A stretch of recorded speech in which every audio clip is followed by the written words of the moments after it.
بد نیست، گایم هست اما میترسم. شیرینم گاهی میشه اما وقتی بلاک زدنم پیله میکنه دیگه فلک جلودارش نیست. میگه اینجا مرد غریبه رد میشه، انگار خودش آشناست. میره عمدن رو مهدبی و میسه از بالا نگاه میکنه، بعد میاد خلبازی در میاره چرا سینت بازه. من گفتم بازه که بازه. پاشتم پریدم رو اسب سفید، یارو دوماد مو فرفری رو اسب سیاه کنارم. تاخت میرفتیم دشت مقان. دوماد مو فرفری میگفت به عرس رسیدیم عقدم میکنه گوشواره میده. تکس آسمون افتاد تو رودخونه، شنیدم داره از عقب هوار میزنه دلبر نرو غرق میشی. از سیبیلش خون میریخت.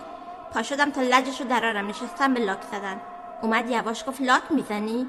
گفتم چشت درات. گفت قرمزه؟ گفتم درات. گفت دلبر زنک قلابی باشه از مردم بدتره ها. خیلی کاردی شدم، خوابوندم زیر گوشش. دوماد مو فرفری بو خاک میداد، بو رودخونه میداد. دستشو دراز کرد، توش گوشواره بود.